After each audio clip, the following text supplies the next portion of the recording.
Hello नमस्कार दोस्तों, आप देख रहे हैं पीपीटी न्यूज और मैं हूं आपके साथ संजय रामपाल। करते हैं देश विदेश, भारत और जिले की अहम खबरों की तरफ रुख। बने रहें हमारे साथ, देखते रहें पीपीटी न्यूज। 9 अप्रैल 2024 को मंगलवार है। इस दिन हनुमान जी की पूजा आराधना विधान है। पंचांग के अनुसार इस साल 9 मार्च से चैत्र नवरात्रि की भी शुरुआत हो रही है। धूल भरी आंधी मचाएंगी गदर। 9 अप्रैल को होगी प्री मानसून बारिश, आईएमडी की नई भविष्यवाणी।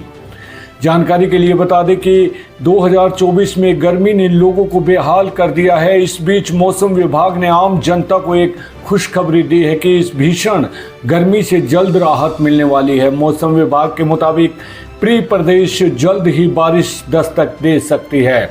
उत्तर प्रदेश समेत पूरे उत्तर भारत में लगातार मौसम करवट ले रहा है। कभी गर्मी से लोगों का हाल बेहाल है तो कभी बेमौसम बारिश से। इसी बीच आईएमडी ने एक बार फिर यूपी में बारिश के आसार जताए हैं। आईएमडी की रिपोर्ट के मुताबिक 9 अप्रैल को बारिश के साथ साथ आंधी भी आ सकती है। जब मुद्रास्फीति की दर बढ़ती है तो निवेशक अक्सर फिएट मुद्राओं के घटते मूल्य के खिलाफ बचाव के लिए सोने की ओर रुख करते हैं। कम ब्याज दरें बॉन्ड या बचत खातों की तुलना में सोने को अधिक आकर्षक निवेश विकल्प बना सकती है। भारतीय रुपये और अन्य प्रमुख मुद्राओं के बीच विनिमय दरों में उतार चढ़ाव भारत में सोने की कीमत को प्रभावित करता है। ये जानते हैं सोने की कीमत। अगर आप सोने में इन्वेस्ट करने के बारे में सोच रहे हैं या अपने लिए सोने की ज्वेलरी खरीदना चाहते हैं तो आपको खरीदारी से पहले आपकी ज़रूरत वाली सभी महत्वपूर्ण जानकारी यहां मिल सकती हैं। देश में 24 कैरेट और 22 कैरेट सोने के लेटेस्ट प्राइसेज देखें और एक समझदारी वाला फैसला करने के लिए इनकी तुलना करें। देश में आज सोने का दाम 24 कैरेट के लिए 71,280 रुपये और 22 कैरेट के लिए 65,290 रुपये। सभी दामों को आज अपडेट किया गया है और ये इंडस्ट्रीज के स्टैंडर्ड के अनुसार है। चुनाव ड्यूटी में कोताही के लिए कोई स्थान नहीं, उपायुक्त मनदीप कौर ने चुनाव समीक्षा बैठक की। लोकसभा चुनाव की ड्यूटी पर तैनात प्रत्येक अधिकारी एवं कर्मचारी का फोन नंबर संबंधित एआरओ और निर्वाचन कार्यालय में होना चाहिए। किसी भी अधिकारी या कर्मचारी को चुनाव कार्य के लिए कभी भी फोन किया जा सकता है, इसलिए ये अधिकारी व कर्मचारी फोन उठाना भी सुनिश्चित करें। चुनाव से संबंधित ड्यूटी में कोताही के लिए किसी को ढील नहीं दी जाएगी। जिला निर्वाचन अधिकारी एवं उपायुक्त मनदीप कौर ने लघु सचिवालय के सभागार में चुनाव तैयारियों को लेकर आयोजित बैठक में ये निर्देश दिए। जिला निर्वाचन अधिकारी ने चुनाव से संबंधित विभिन्न कार्यों के लिए बनाए गए नोडल व सहायक नोडल अधिकारियों से तैयारियों की रिपोर्ट ली और एक एक करके सभी द्वारा की गई ड्यूटियों को परखा। इसके लिए तैयारियां अच्छी प्रकार से होंगी तो चुनाव के दौरान परेशानी नहीं आएगी। ऐसे में सभी नोडल अधिकारी सुनिश्चित करें कि उन्हें जो जिम्मेदारी सौंपी गई है इससे संबंधित तैयारी निर्धारित समय पर कर ली जाए। उन्होंने कहा कि चुनाव के कार्य के लिए किसी भी अधिकारी एवं कर्मचारी की जरूरत कभी भी हो सकती है। ऐसे में चुनाव ड्यूटी पर तैनात प्रत्येक अधिकारी एवं कर्मचारी का फोन नंबर संबंधित एआरओ सहित चुनाव कार्यालय के पास होना चाहिए। साथ ही जब भी किसी अधिकारी या कर्मचारी को फोन किया जाए तो फोन उठाना भी सुनिश्चित करें। जिला के अधिकारियों एवं कर्मचारियों की मेहनत के बल पर चुनाव को निष्पक्ष एवं शांतिपूर्ण तरीके से संपन्न करवाया जाए। उन्होंने कहा कि चुनाव के दौरान कार्य करने की जिम्मेदारी 5 साल बाद मिलती है। ऐसे में चुनाव की ड्यूटी में अगर कोई कोताही मिलती है तो उसके खिलाफ सख्त कार्यवाही की जाएगी। जिला मतदाता सहायता केंद्र की होगी स्थापना। निर्वाचन आयोग के निर्देशों के अनुसार जिला में मतदाता सहायता केंद्र की स्थापना की जा रही है। आयोग के निर्देशों पर इस सहायता केंद्र के इंचार्ज अतिरिक्त उपायुक्त डॉक्टर जयेंद्र सिंह होंगे। इस संबंध में उनको अतिरिक्त एआरओ नामित करवाने के लिए प्रस्ताव भेजा जा चुका है। इस सहायता केंद्र के माध्यम से मतदाताओं की समस्याओं का समाधान किया जाएगा और मतदाताओं को चुनाव से संबंधित जानकारी भी दी जाएगी। अभी तक कंट्रोल रूम में प्राप्त हुई 132 शिकायतें। जिला निर्वाचन अधिकारी ने बैठक के कंट्रोल रूम में आई शिकायतों के बारे में भी फीडबैक ली। बताया कि बनाए गए कंट्रोल रूम में अभी तक 132 शिकायतें प्राप्त हुई हैं और सभी का समाधान भी कर दिया गया है। जिला में विजुअल ऐप के माध्यम से कोई भी शिकायत नहीं मिली।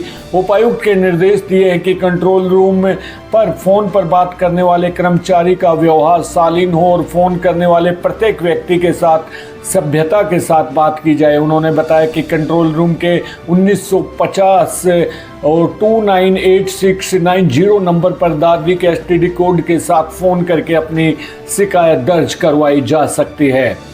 चुनाव में बनेंगे महिला अधिकारी पिंक बूथ, महिलाओं की लगेगी ड्यूटी। बैठक में उपायुक्त ने निर्देश दिए। जिला के दोनों विधानसभा क्षेत्रों में पिंक बूथों की संख्या बढ़ाई जाएगी। यहां पर महिला आधारित सभी सुविधाएं उपलब्ध हैं। दादरी शहर और बारडा में 4-4 पिंक बूथ बनाने की योजना है। उन्होंने निर्देश दिए कि शहरी बूथों पर महिलाओं कर्मचारियों की ड्यूटी लगाएं ताकि जिले में चुनाव ड्यूटी के लिए कर्मचारियों की कमी को पूरा किया जा सके। साथ ही महिलाओं की सुरक्षा पर भी विशेष ध्यान दिया जाए।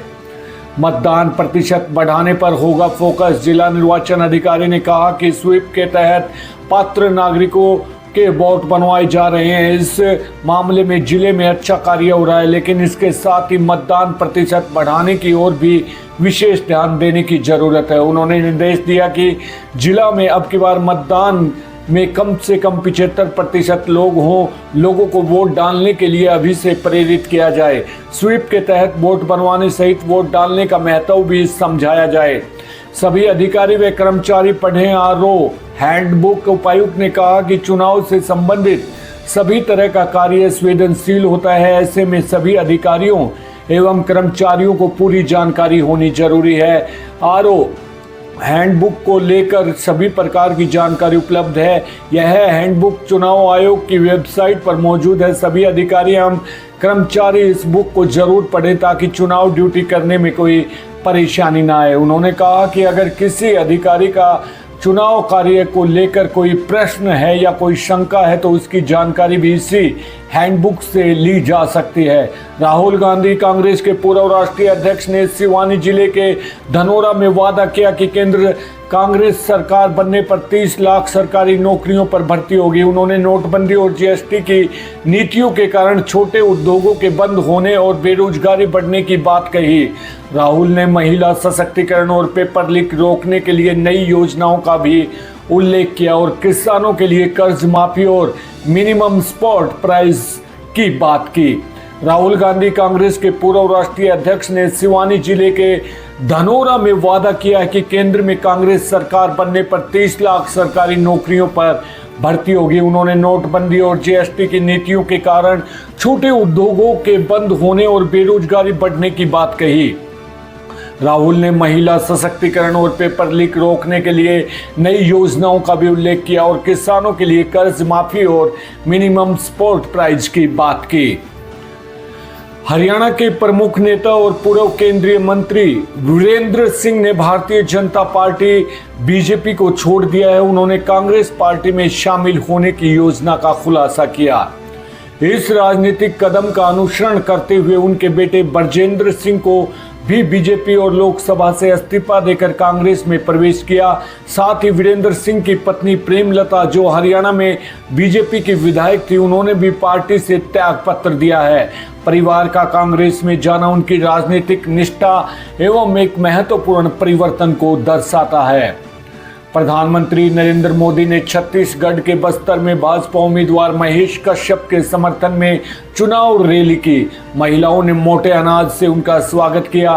PM ने अपने भाषण में दिवंगत बलिराम कश्यप को याद किया और उनके आदिवासी कल्याण के प्रयासों की प्रशंसा की। उन्होंने कांग्रेस पर आरोप लगाया कि पहले घोटाले होते थे और अब भाजपा सरकार ने लाभार्थियों को सीधे पैसे भेजे हैं। भाइयों और बहनों, जनजातीय समाज हमेशा भाजपा की प्राथमिकता रही है। जिस आदिवासी समाज का हमेशा कांग्रेस ने तिरस्कार किया, उसी आदिवासी समाज की बेटी आज देश की राष्ट्रपति है। भाजपा ने ही छत्तीसगढ़ को पहला आदिवासी मुख्यमंत्री दिया है। भाजपा ने ही आदिवासियों के लिए अलग मंत्रालय, अलग बजट बनाया है। बीते 10 वर्षों में आदिवासी कल्याण का बजट 5 गुना बढ़ाया गया है। जब कांग्रेस सरकार थी तो पूरे देश में 125 से भी कम एकलव्य आवासीय विद्यालय थे। आज सिर्फ छत्तीसगढ़ में ही 70 से अधिक एकलव्य विद्यालय है। कांग्रेस की सरकार के दौरान सिर्फ 8-10 वन उपजों पर ही एमएसपी मिलती थी। आज ये संख्या 100 के पास पहुंच रही है। साथियों, आपका सपना और ये मोदी की गारंटी है, आपका सपना ही मोदी का संकल्प है। और इसे पूरा करने के लिए हर पल देश के नाम, हर पल आपके नाम 24/7 फॉर 2047। साथियों, जिसको किसी ने नहीं पूछा उनको मोदी ने पूजा है। इसलिए जनजातियों में भी सबसे पिछड़ी जनजातियों के विकास के लिए पहली बार कोई योजना बनी है। 24,000 करोड़ रुपए की पीएम जनमन योजना से छत्तीसगढ़ के अनेक जनजातियों का जीवन आसान होने वाला है। हर आदिवासी परिवार का जीवन बेहतर बनाना, ये मोदी की गारंटी है। ग्रेटर नोएडा पुलिस ने लोकसभा चुनाव से पहले अवैध हथियारों की फैक्ट्री का पर्दाफाश करते हुए 4 लोगों को गिरफ्तार किया। आरोपी तमंचा और पिस्टल बेचते थे। पहले भी इस गैंग को एसटीएफ ने पकड़ा था। शाह फहद, बादल, शिवमपाल और सादिक को बिना नंबर प्लेट की कार से पकड़ा गया, जिसके पास हथियार और कारतूस मिले। शाह फहद ने अपनी पत्नी के नाम लियो प्रेडा इंडिया इंडस्ट्रीज खोली थी और अवैध शस्त्र निर्माण करते थे। ऑनलाइन खाना डिलीवरी सेवा शिवंगी ने श्रीलंगर डील से मौजूद हाउसबोट पर्यटकों को खाना पहुंचाने की नई सेवा शुरू की है। ऑनलाइन खाना डिलीवरी सेवा शिवंगी ने श्रीनगर की डल झील में मौजूद हाउस बोट पर्यटकों को खाना पहुंचाने की नई सेवा शुरू की है। इसके लिए शिवंगी स्थानीय शिकारा नाव चालकों के साथ मिलकर काम कर रही है, जो डिलीवरी पार्टनर्स की मदद से खाना सीधे हाउस बोट्स तक पहुंचा रहे हैं। शिवंगी फूड के national head of business Siddharth Bhakku ने कहा कि यह सेवा शिवंगी खाना डिलीवरी को सरल बनाने की प्रतिबद्धता को दर्शाती है। चाहे आप कहीं भी हो, 2022 में श्रीनगर में अपनी सेवाएं शुरू की थी और 300 से अधिक स्थानीय रेस्तरां के साथ साझेदारी है। कंपनी पानी पर लंबे समय तक डिलीवरी के लिए डिलीवरी पार्टनर्स को अतिरिक्त भुगतान सुनिश्चित करती है। यह पहल ग्राहकों को सुविधा प्रदान करने के साथ साथ रेस्तरां को अनूठे स्थानों पर लोगों की सेवा करने के नए अवसर खोलती है। दिल्ली की एक अदालत ने भारत के राष्ट्र समिति की नेता के कविता को दिल्ली आबकारी नीति के मामले में जमानत देने से इनकार कर दिया। अदालत ने कहा है कि कविता कमजोर महिला नहीं है और उन्होंने गवाहों को प्रभावित करने की भूमिका निभाई है। अदालत को चिंता है कि अगर उन्हें जमानत दी जाती है तो वे गवाहों को प्रभावित करना जारी रख सकती है। अदालत ने उनकी सामाजिक स्थिति पर जोर देते हुए कहा कि कविता शिक्षित और समाज में एक प्रमुख व्यक्ति है। रायबरेली में केंद्रीय मंत्री स्मृति ईरानी ने कांग्रेस नेता राहुल गांधी पर आतंकी संगठनों के सहयोगी होने का आरोप लगाया। उन्होंने कहा कि राहुल चुनाव जीतने के लिए ऐसे संगठनों का सहारा ले रहे हैं। स्मृति ने कांग्रेस के अंतर्कलह की बात करते हुए बताया कि पार्टी में एक खेमे की इच्छा है कि राहुल को नेतृत्व से हटाया जाए।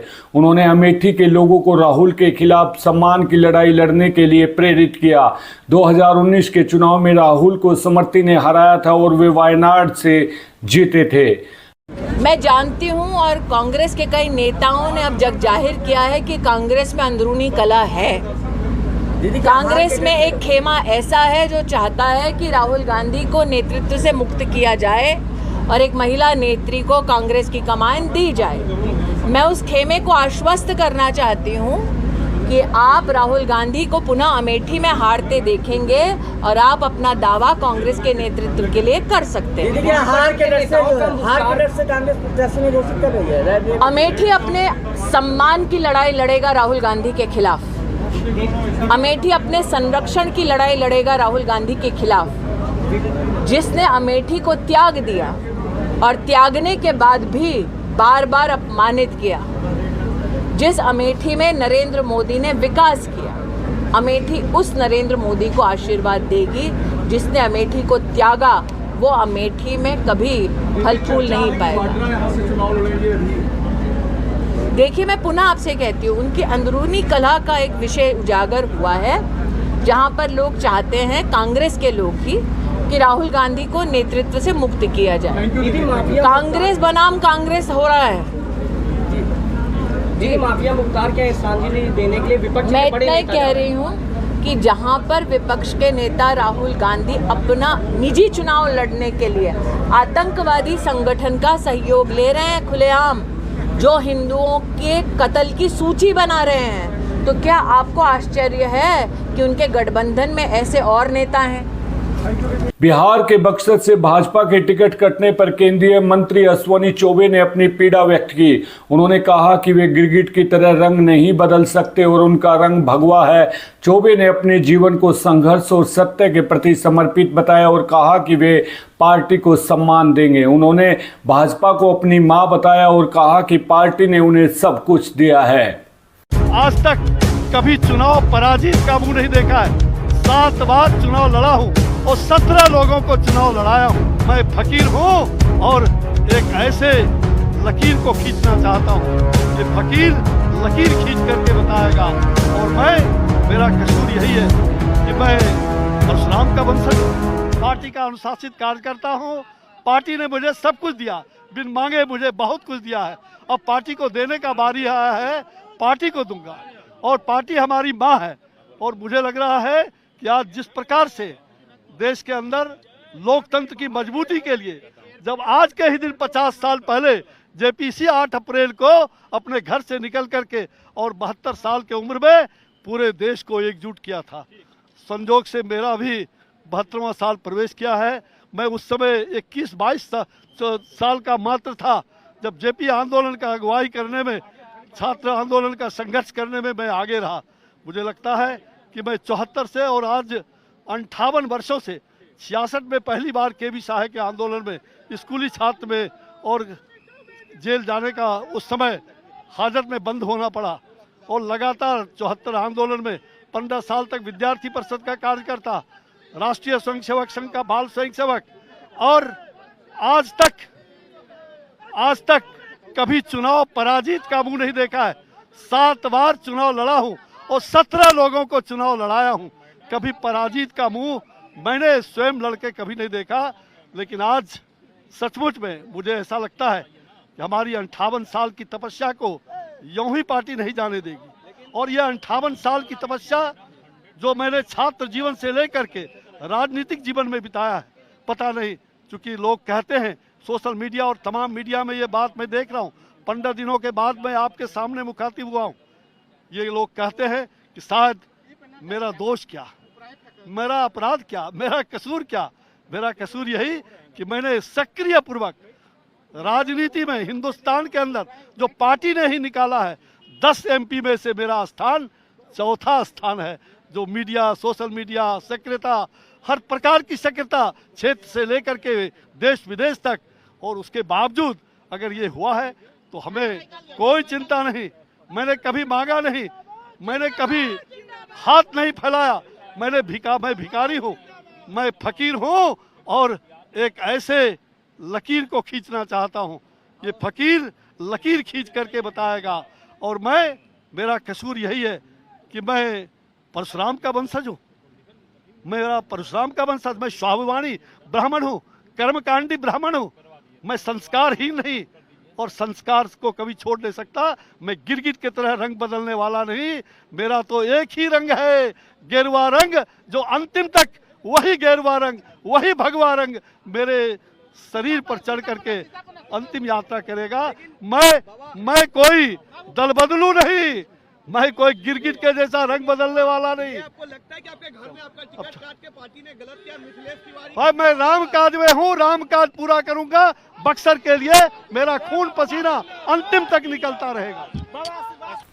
झारखंड के चतरा जिले में पुलिस ने ड्रग्स के खिलाफ एक बड़ी कार्रवाई करते हुए मुद्दगहुदा गांव से 10.20 करोड़ रुपए मूल्य की अफीम जब्त की है। इसके साथ ही ब्राउन शुगर बनाने की एक मिनी फैक्ट्री भी पकड़ी गई। चतरा के एसपी विकास पांडे के अनुसार 204.4 किलो गिला अफीम ड्रग्स बनाने के लिए उपकरण जब्त किए गए। 2 तस्कर पंकज कुमार दांगी और धीरेन्द्र दांगी का गिरफ्तार किया गया है और अन्य फरार तस्करों की तलाश जारी है। मुंबई में स्टार अल्लू अर्जुन के 42वें जन्मदिन पर पुष्पा फ्रेंचाइजी के निर्माताओं ने पुष्पा 2 द रूल का टीजर जारी किया। एक्ट्रेस रश्मिका मंदाना ने, जो फिल्म में सिरोपल्ली का किरदार निभा रही हैं, ने अल्लू अर्जुन को जन्मदिन की शुभकामनाएं दी हैं। आपको बता दें कि Pushpa 2 the rule minus movie द्वारा निर्मित है और सुकुमार द्वारा निर्देशित है। 15 अगस्त 2024 को रिलीज होगी। कांग्रेस पार्टी ने प्रधानमंत्री नरेंद्र मोदी के खिलाफ एक शिकायत दर्ज की है, जब उन्होंने 6 अप्रैल को राजस्थान के अजमेर में एक रैली में उनके मैनिफेस्टो को तुलना मुस्लिम लीग के मैनिफेस्टो से की। पीएम मोदी ने कांग्रेस के मैनिफेस्टो से झूठ का पुलिंदा बताया और